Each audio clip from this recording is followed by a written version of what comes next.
create a bit of damp on their bedroom wall. So I'll go up and check that in a second, see what's causing the problem there. But just come in, nice to see that they're looking after the place. Nice tidy kitchen. There's 6 young professional tenants in here, and yeah, it looks like they're doing a good job keeping an eye on the place, which is nice to see. Interesting damp patches on the wall. A weird spread for them as well. You can see over here as well. Definitely some sort of problem, but no idea what it's coming from.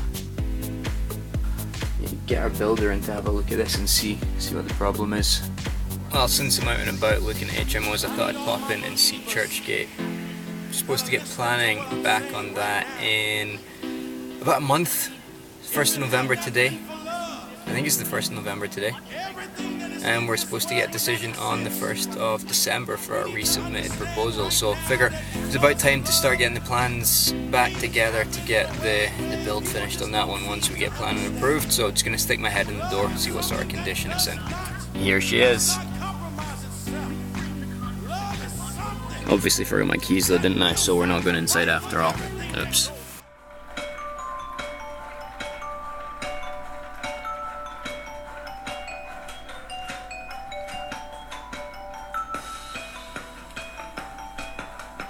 I'm back at my commercial to resi HMO conversion. This is take 2, given that I forgot the keys the last time, and I'm not sure if you can see, but it's this building behind me, so let's go and have a look around.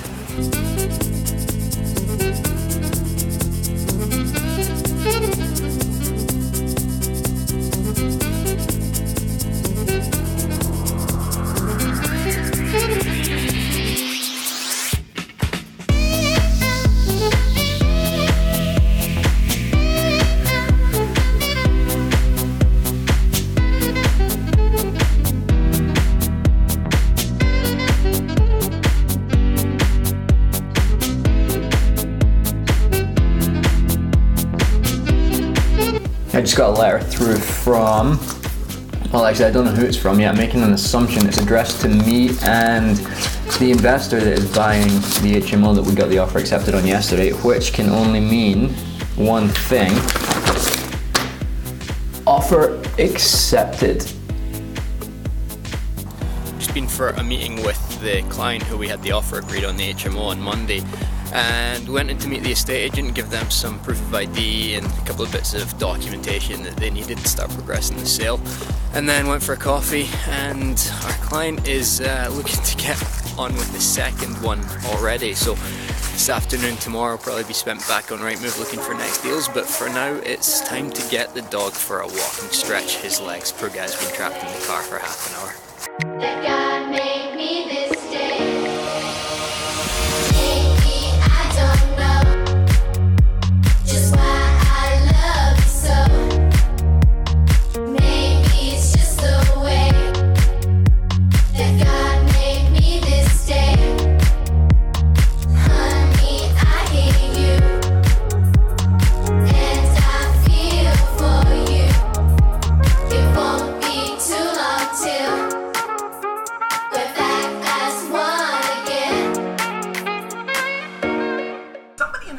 Sent me a Snapchat message a couple hours ago and said, Gary, talk to me about passive income.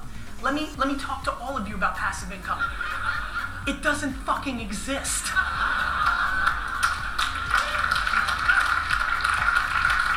Like, there's no fucking algorithm that's gonna let you sit on the fucking coast and drink fucking champagne while the money comes rolling in. It doesn't exist.